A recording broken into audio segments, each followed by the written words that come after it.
Dear friends, myself, Dr. Sandeep Tripathi, the founder president of Forum for Global Studies.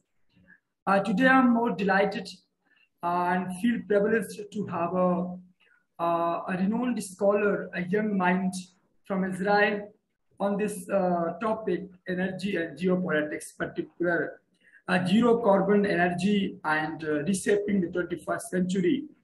So, dear Dr. Elai, on behalf of the Forum for Global Studies, I heartily welcome you here on this forum. And I hope that your insightful lecture will be very, very insightful for policymakers, both Israel and India and across the world. So I'm very grateful to you for accepting our kind invitation. And I hope that in future you will be accepting this kind of invitation. Now, today we have with us, again, young mind, a young scholar, Mr. Gaurav Singh. He is a graduate, he is management graduate from IIan Bangalore, which is a great institute, a reputed institute in India. And so I will be very delighted to have you, Mr. Gaurav Singh, in this forum. And today you are going to moderate this session. Now we have with us our most respected as well as our honorable Colonel M.K. Singh, who is currently a research director for Forum for Global Studies. Technically, there's some issues, but we are so delighted, sir, to have you here. And I hope that you will enjoy this session. Now we have with us my colleague, my friend, Mr. Ankur Singh. He is also expertise on energy and geopolitics. So on behalf of the Forum for Global Studies, I really welcome you all here. Now I would like to deliver this session to Mr. Gaurav Singh. Please take this session and proceed this session. Thank you, Mr. Gaurav. Thank you, Mr. Elai, and thank you, Mr. Ankur. Thank you, sir. Good evening, ladies and gentlemen, although we are all only gentlemen here, but those who would be watching us. On behalf of the Forum of Global Studies, I will welcome you all to our special podcast session entitled Zero Carbon Energy and Reshaping 21st Century Geopolitics. I am Gaurav Singh, Honorary Fellow at FGS.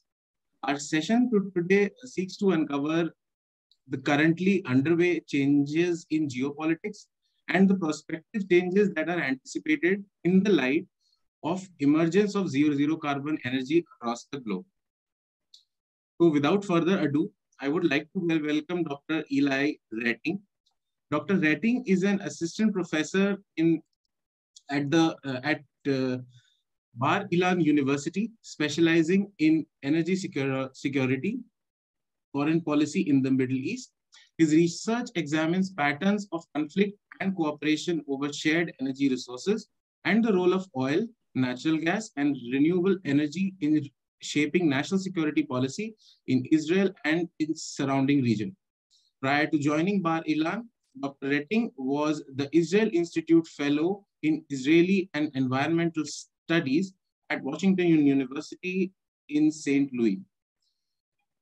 He taught courses on energy geopolitics at the Jones Graduate School of Business at Rice University in Houston. Sir, I would like to welcome you. And shall we begin? Thank you, Gaurav. It's an honor. Thank you, Dr. Sandeep, for inviting me. It's an honor to speak before the Forum for Global Studies. And yeah, I look forward to our conversation. Okay, let's begin, sir. Sir, I would like to begin by asking, how do you see the emergence of decarbonized energy economy? Do you think that fossils might become a thing of the past, or is it just a buzz and we are here to stay with hydrocarbons? Well, eventually we'll have to move away from hydrocarbons, right? Because eventually it will run out. We don't know when. It's not going to happen in the next 100 years, but it will happen.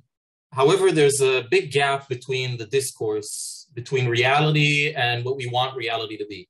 Because if you look in the papers, you see how the media, especially in the West, talks about energy. It looks like it's just a matter of a few years and we're all going to move to solar and wind. And the reality is very different, especially when we're talking about the timeline for when we will actually reach these goals. Because when you look at the current energy pie, 82% of our energy consumption around the world is fossil fuels. It's oil and gas and coal. And that dominates our life. And it's the same as in the 1970s, where it was also 82%. So we haven't really moved anything. Nuclear is another 5%, and we have some, bio waste and wood that we burn. And all of the things that we see in the news that are supposed to get us to zero carbon, whether it's wind or solar or geothermal or wave energy, that's 2.5% of the entire global energy mix.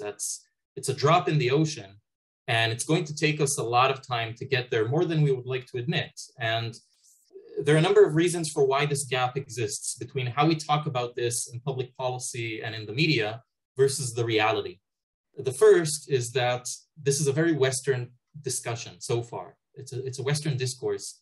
And today, most of the energy consumed in the world is not happening in the West anymore. It's not happening in the OECD members. It used to in the 70s. In the 70s, 2/3 of the energy consumed was in the West. Today, it's just 1/3. China and India alone is 1/3 of the energy consumed, and China alone burns more coal than the rest of the world combined. So we need to start talking about the rest of the world and not the West, because that's where most of the energy is consumed. The second problem is we talk about energy in the media, and we actually mean electricity. And people think it's the same thing, but electricity is just 20% of why we use energy. Most of why we burn coal and oil and gas is not for electricity. So when we talk about wind and solar and nuclear and geothermal and wave, that only replaces electricity. It doesn't answer the other 80% for why we use fossil fuels. And the third most important thing is oil. Oil isn't used for electricity generation. Only 3% of the electricity generated around the world is from oil. So all of the things that we're talking about, the move towards renewables, that's not really going to affect directly our consumption of oil. And oil states are going to stay here for the foreseeable future because it's very, very hard to stop our addiction to oil. We think about oil as something we put in our car. But if today we only sell Teslas, let's say you can't sell any more gasoline-powered cars. You can only sell electric cars. And by 2040, there are only electric cars in the streets. You will reduce the consumption of oil by 7% from what it is today in 2040. So that's not the main driver. So when we're talking about stopping our use of hydrocarbons, of fossil fuels, we need to keep in mind that everything around us has oil in it. We cannot live a modern life without it. Every single item in the room that I'm in has oil in it, whether it was an ingredient in the product, whether it's the plastic in the computer that I'm talking through, whether it's in the soles and the rubber in my shoes, whether it's the nylon in my shirt, or the handles of your glasses, or the mascara on the face and the makeup, or the pills that we consume, or the cement in the wall in front of me, the binding material, the suit. It all had oil in it, right? Whether it's cleaning products or asphalt or shower curtains, it all has oil in it. And even if oil is not an ingredient in the product, there's not a single thing in this room, from the light bulb to the desk, that wasn't brought to me by a truck or a plane or a ship or a train. And sometimes all of these things combine and they all use oil. So unless it's a carrot, and every food that you've eaten, so unless it's a carrot that you grew in your backyard, and even then, only if you used organic fertilizer, because fertilizer is also from oil and gas, then everything depends on oil. So when we say keep it in the ground and let's decarbonize, etc., we're mainly talking about electricity, and electricity is just 20%.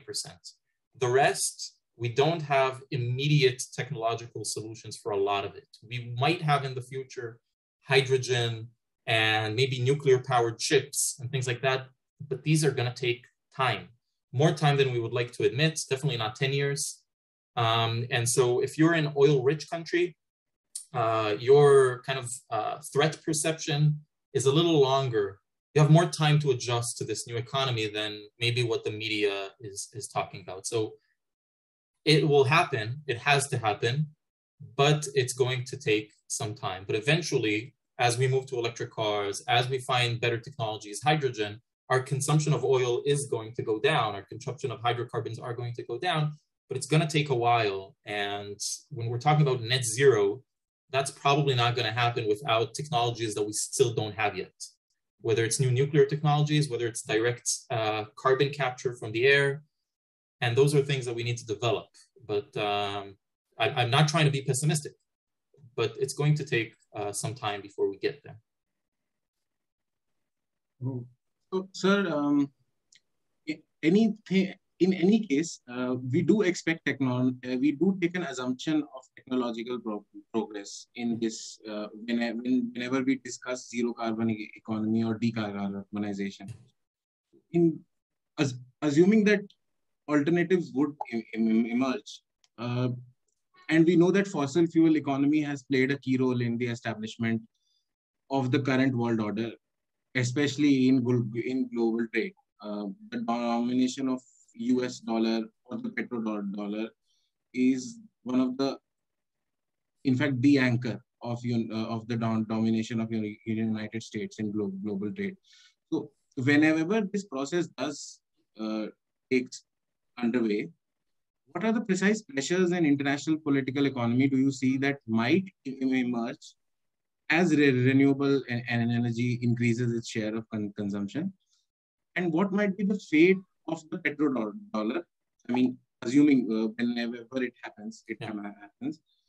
And would it not put a significant pressure on the standardized global trade that we have, that actually has enabled world trade to grow a lot?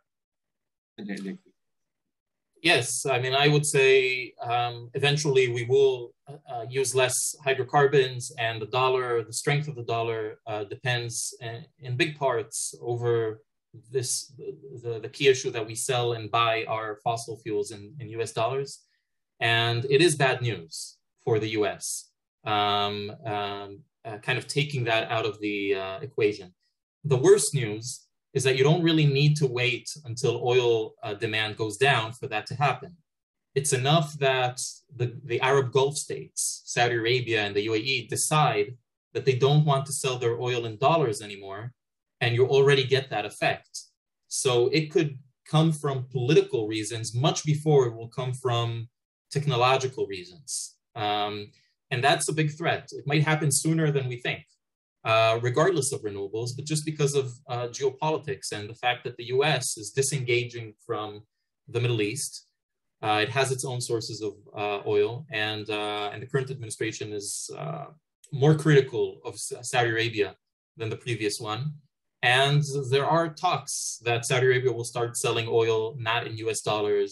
Russia is trying to sell oil and gas not in US dollars. China definitely wants to buy oil not in US dollars, but in yuan. So the end of the petrodollar might happen sooner than we think, and that is bad news for the US. That's bad news for the world order. That very much depends on the US as the hegemon, as the country that kind of preserves the free trade and the waterways. And, I might be biased here, being an Israeli, but I think that the world is better off with the US as the major leader of it, as the hegemon that keeps the free market going. I don't want to see a world where someone replaces the US. I don't see currently any good results coming from that, not in today's power struggles.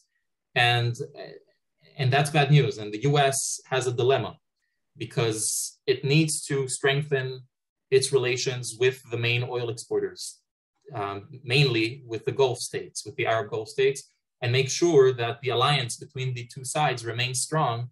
So the end of the petrodollar, as you described, won't happen sooner than we want.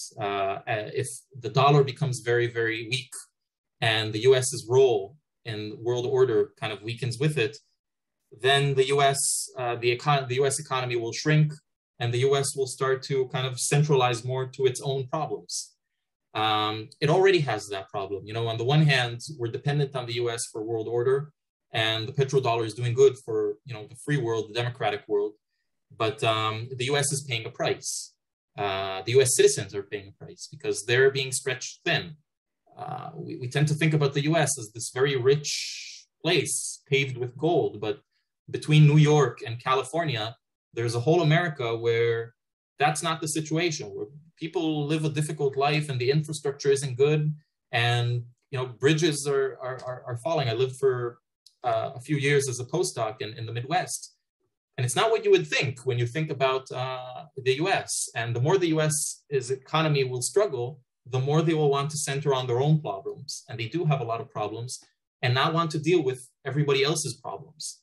And when someone blocks a waterway, they won't send their ships to intervene because they need to center on themselves and on their own economic well-being. So the US has to maintain its relations with the main oil exporting countries, and that has some moral dilemmas attached to it. The Biden administration wants to criticize Mohammed bin Salman. He wants to criticize the human rights issues going on in Yemen, but there's a price to pay. And we're seeing it now when the US comes to Mohammed bin Salman in Saudi Arabia, asks him to increase production of oil to compensate for Russian oil, and he says no. Because there's a trade between the two. One provides security and one provides oil. And if the US is not willing to provide security and wants to disengage from the Middle East, then you can leave the Middle East, but the Middle East is not going to leave you. And the US has a dilemma. And the more it disengages, the more it hastens the end of the petrodollar. And that's not, I think, for a result that I would like to see. Sir, I would like to ask you that since, as you said, that it is clear that solar and wind cannot meet the rising global energy demands as they are, do you feel that there would be a revival of nuclear energy? More precisely, do you see the 1970s, 80s style rush to build nuclear power plants among various countries making a comeback? I can't predict if it will make a comeback. I can definitely say it should make a comeback. Today's nuclear technologies are very different and much more safer and much more flexible than the nuclear technologies of the 70s. It's a rather safe technology. There's very few accidents related. Every accident that we hear about nuclear is famous, but much more people die from coal mining every year than the entire population of people that died from nuclear accidents throughout its existence.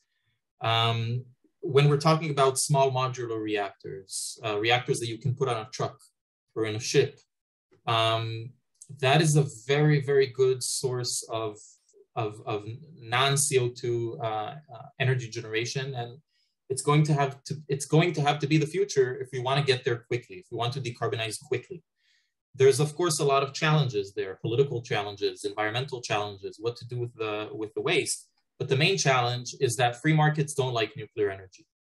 And so long as you just leave it to the free market to do it, it's not going to happen, at least not in the West, because insurance costs and the psychological fear of accidents and all of the security measures makes it a very unprofitable venture for a private entrepreneur. No insurance company will take the risk of insuring a nuclear power plant in the US. And a lot of nuclear power plants that they're trying to build, like in Georgia in the US, is taking 15 years and going way above budget. And it's just not a risk that they want to take. The only way that nuclear is gonna move forward is if the government decides as a policy to move this forward and gives heavy subsidies to companies to build it. Only through government subsidy can this technology make sense because it pays itself back. It's a cheap source of electricity generation, but only 20 years into its generation. At the beginning, it's very, very, very expensive. So that's why we're only seeing nuclear energy now in China, in Russia, where the government takes control of it, in France, where where a government company is doing it. We're not seeing it in the West, and that needs to change. The West needs to stop stuttering and make a decision that it wants to push forward nuclear energy as a policy. And if you leave it to the free market, it just won't happen. What impact do you think of decarbonization? What impact does decarbonization do you think would have on the volatile geopolitics of the Middle East? And especially what precise response going forward do you see from the oil-dependent economies of OPEC and OPEC Plus going forward? So that's a great question, because we always talk about how in a decarbonized world, the main losers are going to be oil countries. But there are different oil countries, and they're not all in the same basket. And some of them are going to survive for a long while others are going to collapse sooner rather than later. It depends on how much oil they have, how cheap it is to produce, and how much foreign currency reserves do they have to kind of mitigate this time of low oil prices. So when we're talking about the Gulf states, the Arab oil-rich countries, Saudi Arabia, UAE, Qatar, Kuwait, they're going to be fine for a while because they have the cheapest oil in the world in terms of the cost of production. So as the world starts using less and less oil and demand is going to go low as we move to electric cars and we find other ways and hydrogen, etc., then the demand for oil is going to go down. And so the price of oil is going to go down. And a lot of oil producing sectors around the world are going to go bankrupt and are going to stop producing oil, whether it's fracking in US or in Canada, or the tar sands, the tar and oil in Venezuela, or areas where it's difficult to take oil out of the ground, like in the deep sea or in the Arctic. That's going to shut down. But the oil in the Gulf, that's very, very cheap oil. It's light oil, it's sweet oil, Bani oil, right? It doesn't have a lot of sulfur. It's very liquid, so it doesn't cost a lot to refine it. It's rather shallow in terms of how deep you can dig. So even at $10 per barrel, Saudi Arabia is still going to make a profit out of oil. And that's not something that a lot of other countries can say. So the way they see it, the way the Arab oil-rich Gulf states see it, is we need to pursue two strategies: mitigation and adaptation. Mitigation means we need to delay the end of the oil era, right? So we will be the last man standing. We will be the last countries to sell oil. And that will buy us time to change our economy accordingly. So if we're going to be the last ones, because we are going to have the cheapest oil, we're going to be the last sector standing, then we need to make sure that we have as much export markets as possible. We need to make sure that the seaways are safe, etc. And we need to start creating products that are not just crude oil, but also create oil products. So Saudi Arabia is trying to invest in plastics and rubber, right? Because they say, if I have the cheapest oil, then I can create the cheapest rubber. So they're trying to kind of diversify their economy where they're still going to use oil, because there's still going to be things that we still need oil for. We don't have replacements like rubber, things like that. And they want to control that market. And that will buy them time to adjust to the real end, to the final end of decarbonization, which will happen decades from there. For that, that's more difficult, right? So the mitigation part, they're doing that. Another challenge is, right, if you want to be the last man standing to sell oil, you need to make sure that you have oil to sell.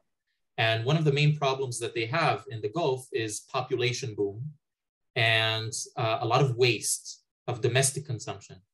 The average Saudi or Qatari citizen is very wasteful because of subsidies.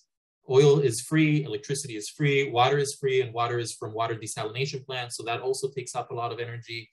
And so long as you give them everything for free, they're going to waste it. So Saudi Arabia produces 10.5 million barrels every day, and 3 million of that just burns on their own domestic population. It gives it for free.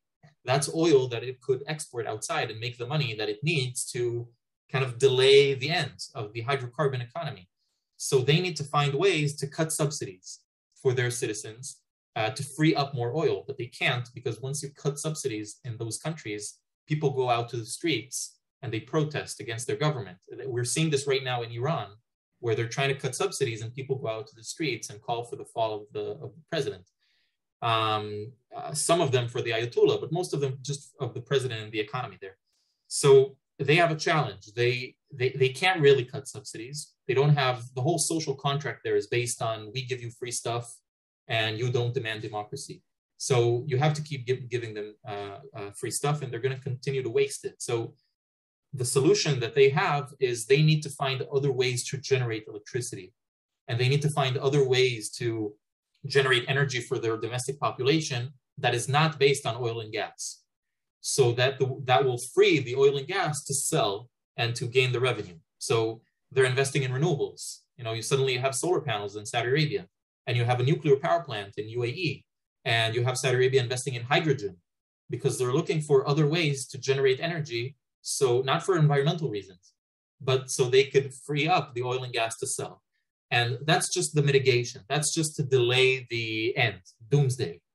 But it buys them enough time to start the adaptation, to adapt to a new reality where they need to be something else than an oil state. They need to base their economy on something else. And that is a challenge because they don't have much to offer other than the oil, not in their current type of regime. If they want to be based more on taxes, if they want to send more people to work, if they want Google and Microsoft to come in to Saudi Arabia and start, bringing more ideas and more money inside, they need to have some serious social and mainly religious reforms in those countries. They need to allow women to go out to work. Mohammed bin Salman in Saudi Arabia is starting to do that, letting women drive finally. But it's easier said than done because, Mohammed bin Zayed in the UAE, he's very strong and stable in his leadership. So he can pass a lot of laws that might upset conservatives in his country, but he can do it. Mohammed bin Salman is not that stable. He has a lot of enemies in Saudi Arabia, both from his own family, because he was not supposed to be the next king, and his father was not supposed to be the next king. The two people died of a heart attack suddenly before they were supposed to be the next king. And the more he reforms the country, the more enemies he also gets from his religious clerics, the Wahhabis, which basically the entire Saudi legitimacy is based on the Wahhabi movement. So he needs to go through very, very tough opposition in order to get the type of reforms that Saudi Arabia needs in order to become not just an oil state. And the way he's going to do it is brutally. It's kill or be killed sometimes in these kind of regimes. And if he wants to promote certain liberal reforms for the economy of Saudi Arabia, he's going to get enemies and they're going to get him. And he needs to get them before they get him. So we're going to see, as we progress, more purges, right? And suddenly people going sent to jail in these countries as these countries try to reform and basically go against the very conservative religious leaders of those countries. Because otherwise, these countries won't be able to really economically reform without very deep religious reforms as well. Having said that, they have a rather generous time span to create this change. They have, I don't know how to predict it, right? It's based on a lot of things, but at least 30 years to kind of make this gradual shift in their economy. Some countries are not so lucky. Some countries don't have 30 years. Countries that are already in a problem and they're basing their economy on oil, they're going to collapse very soon unless we help them and give them foreign aid, whether it's Nigeria or Venezuela or Ecuador or Chad or Gabon or Equatorial Guinea or Yemen that's already in a problem, or Syria, then they don't have foreign currency reserves. Every dollar that they make from oil sales, they need it at the moment. Saudi Arabia, every dollar it needs, it sends to its sovereign wealth fund. It has $1 trillion in its sovereign wealth fund. Just sits there, mostly in investments. So they can weather this off, and the Gulf states will be fine for a while. The problem is going to be kind of Libya, Algeria. They're going to be in a problem, and then the West needs to make a decision. Do we aid them? Do we support them? Do we help them in this transition to a non-fossil based economy? Or do we risk them collapsing, falling into civil war, having these non-state actors prop up and create chaos? Or we're going to have another superpower come in and give them the foreign aid that they need, which the West is not willing to give, right? Mainly China. So it's a big challenge, and we need to keep that in mind. And we also need to keep in mind that not all oil states are in the same problem. And so we need to kind of change our preferences and focus on those that are going to fall first. And what do we do about that? that was the geopolitical scenario that you laid out. I would like to ask you that how do you see the current initiatives that Saudi Arabia is already taking? I mean, do you feel that this Saudi Vision 2030 that King Salman is floating, we can set aside the feasibility of implementation, the political challenges that come in? Do you feel that the initiatives that he has promised would lead to some actual actual independence of Saudi Arabia or coming up of non-oil industries? It's a good question, and I mean the vision that Mohammed bin Salman laid for 2030 will probably not be fulfilled by 2030. A lot of these plans are already kind of behind schedule, but that doesn't mean that it's going to fail. It's going to start moving the wheels towards the goal. So it won't be 2030, maybe it'll be 2040, maybe it'll be 2050, but it has to start somewhere. And Mohammed bin Salman started big. And it's good that he started big because that's what it takes to kind of change the mindset of citizens of Saudi Arabia to understand that we need to start thinking about the future in a different way. And he does that. And he has two main challenges. One is domestic conservative, right, opposition. And the second is the support of the West. The West needs to decide whether it wants to swallow the frog and say, okay, a lot of illiberal stuff are going to happen in Saudi Arabia, a lot of executions, a lot of purges, a lot of things that are not what we want to see, but these are necessary in order for Mohammed bin Salman to get to where he needs to go and create the reforms and create the liberalization and improve women's rights in Saudi Arabia. And that will be a bloody battle to have. And the West needs to decide, do we support this? Right? One of the things that Mohammed bin Salman is doing is, trying to create a rally around the flag effect of his citizens around him, by kind of leading a rather aggressive foreign policy where it comes to Iran, where it comes to Yemen. And that is a good way to get people behind him because they say, okay, he's creating these reforms and the Wahhabis don't like that, but he's combating the Shia, he's fulfilling our foreign interests, he's making us proud in our country. So that helps balance the opposition against him. But that means that the US needs to swallow a frog and kind of allow him to do that. And the West needs to make a decision. Do we support this long and bloody transition or do we not? And if we don't, and if Biden continues to criticize Mohammed bin Salman and create weapon sanctions on him, then Vision 2030 is not going to happen in 2040 either. So it's a dilemma. So this brings me to my last question. Oil has been a key driver of geopolitics for pretty much the last 70, 80 years.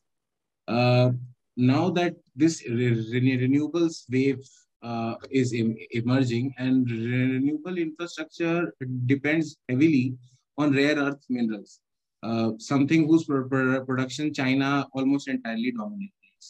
And China has also demonstrated its propensity to use its domination on this supply chain as a geopolitical weapon by placing embargoes for minor incidents like it did on Japan in 2010.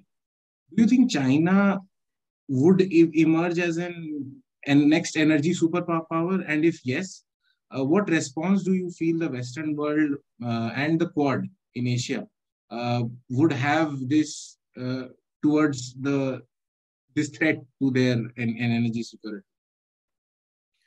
Well, that's a great question. If China becomes an energy superpower, it's because we let it become an energy superpower. There's no objective reason, geographic reason for why they would dominate this industry. We call it rare earth metals, but they're not really rare. You can find them all over the world, even in the US, but not in the price that we want it to be.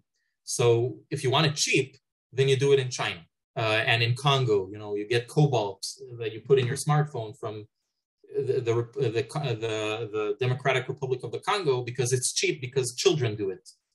And not because it's the only place where you have cobalt.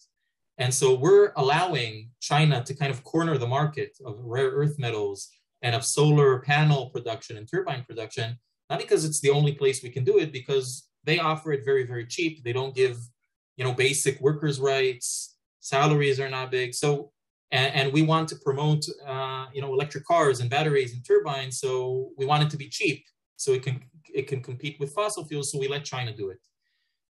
And that doesn't need to be that way. I mean, so long as we want a cheap smartphone, then yeah, it's going to be China who's doing it. But if we decide that for national security purposes, we can't let that happen, because that will disrupt global order, that will give power to a country that we don't necessarily want to see getting that power, then we need to make a decision that we are going to move a lot of this production to other places. That China is not the only country that knows how to produce solar panels. India can do that as well. India can produce wind turbines. We can move a lot of the industry to there. It will cost more, because the average Indian person gets better workers' rights than the Chinese. And definitely, if we move it to the West, it will cost more. But that's a decision that we need to make. So it's policy much more than geography, where with oil, it's where the oil is. We don't have a say in the matter. Saudi Arabia has the cheapest oil, and that's just how it is. But with rare earth metals, they're not really rare. We just need to decide that we are willing to pay a higher price to not allow this global shift in power. So we will get to a point now.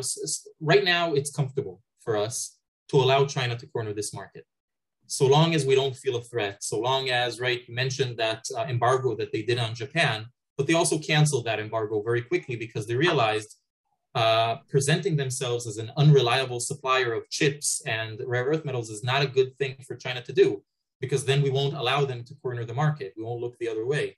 So they need to show themselves as very cheap and very reliable producer. And they will continue to do that. And for now, that's comfortable for us. But once the West kind of sees, or some major event will happen where China will try to weaponize this advantage that it has, then we will see what we're now seeing with Russia, where the West is going to suddenly realize we let this go on for too long, and we are willing to pay a price to start producing these things in the West, and not just in China. And that will create a major shift in the whole production chain. So the production chain we see now in the world is not a given. We decided to let that be because it's the cheapest and most comfortable way for us to do it. That might not necessarily be the future if China decides to weaponize the advantages that it currently has. Dr. Elai, yes. May I ask you questions? It was really illuminating to hear you. I just want to take your attention to all the hype that is going on towards the electric vehicles. And as you have clearly mentioned, that it is only a very meager portion of our energy needs. So how do you see this hype of electric vehicles? And also, I want your views on green hydrogen as an alternative energy resource. Thank you. Okay, so that's a great question. There is a lot of hype regarding electric vehicles because we're giving it more credit. There's a lot of good things about electric cars. Mainly, they reduce pollution. They don't reduce CO2 emissions that much, but they do reduce pollution, right? Which are two different things. So if all of the cars in the city move to electric, then the pollution that we breathe, on the nose level, not the CO2 that goes to the atmosphere, but the pollution from the exhaust fumes that we breathe every day and that causes us, lung cancer and breathing problems in the next few years, not in 20 years because a typhoon will happen because of climate change, but right now it's killing us, then that is very good. It will clean up our cities in that sense. So in that sense, for pollution and for daily health, moving to electric cars is great. It's not going to solve our addiction to fossil fuels, and it's not going to solve our CO2 problem. It will change it again, it will have a dent on it, but that's not a silver bullet. That won't solve all of the problems because it really depends on how you generate the electricity. If you take an electric car and put it in China, then you're not really doing anything for the CO2 emissions because you're just generating more electricity from coal. you are reducing pollution on the street level. So that's good. If you're using electric car in California, then that's better because a lot of the electricity is from renewable. So, but it's not as clear cut as we tend to, or as we talk about it, that the more electric cars, the less CO2. It's not really that linear. So I agree with you on that, that it's a little hyped because we're focusing on the wrong thing. Regarding green hydrogen, it's a good question. I believe that there's a future for hydrogen. I think that we're trying to jump a few hurdles before we get there, because we're trying to jump straight into green hydrogen. And I think we first need to just create hydrogen and make it economic enough and cheap enough so people will change their, so car companies and ship companies will start using hydrogen for their engines. If we insist on, if it's not green hydrogen, then we're not going to do it. Green hydrogen is more expensive. Sorry, it just is, because renewables aren't 24 hours. You need to supplement them. You need to subsidize. So if you want to make green hydrogen, it's not going to compete with fossil fuels, and companies won't want to move it. So you first need to create a market for hydrogen. You need to make it cheap enough so that industries will move to hydrogen. And once everyone has moved and changed, put the $1 billion in the new pipelines and the new ships, et cetera, that can move hydrogen, then move to green hydrogen. But if you're trying to, capture everything all at once, you're going to lose. You're not going to get, you're not going to get this, and you're not going to get that. So I believe in hydrogen, but I think we need to first make it economic and make it, as they say, gray hydrogen before we move to the end goal, which is green. As you mentioned, green hydrogen is the most important. We should move towards that. The gray hydrogen and blue hydrogen are nothing, actually. They won't help. I think it's a bridge. It's an important bridge to get to the green hydrogen, because really, if we're using gray and blue hydrogen, that doesn't really solve anything, because we still need fossil fuels. But you need to first create the economy for the hydrogen before you move to the green. And so I think we need to take a step-by-step approach. But again, I might be wrong if there are major technological innovations in terms of battery storage, or if we do it with nuclear, then that can make a big, big difference and change the entire. So I'm just talking about the technologies as they exist today. But 5 years from now, it could be a completely different story. Yeah. Storage is another issue with hydrogen. Yeah. Storage and transportation. I agree. Yeah, Dr. Sandeep. Thank you so much. A very, very enlightening lecture delivered by Dr. Elai, and the question posed by Mr. Gaurav Singh, and the last queries and observation made by Colonel M.K. Singh. As I told my opening remarks, that this lecture is going to be very, very insightful for policymakers, for academicians, and for each and everyone, because energy is important. Energy is important, especially when we are talking about the transition. Each and everywhere, the world stands for the transition in terms of from the fossil fuels and from the decarbonization. Each and everyone talking about the decarbonization. And the way projected navigation, the way you projected trajectory of energy, especially decarbonization, zero carbon economy, that is important. And the way responded the question that despite having lots of invention and efforts to navigate towards the decarbonization, still carbonization is important. It's still oil and gas is important. You cannot substitute. Something cannot be rooted out over the night. As you responded, to Mr. M.K. Singh, that green hydrogen and the hydrogen is not an easy game. That's very, very expensive. Those who are developing countries, especially. But Mr. Elai, it was really illuminating to hear you out. It was really fascinating, the kind of depth in which you delved into, and it will always be a pleasure to have you on board many more times. We have to learn so much from you. Thank you so much. It was an honor speaking before you, and thank you for inviting me. I'm happy to join other meetings and forums that you're leading. Absolutely, absolutely. We look forward to having you a number of more times. Thank you.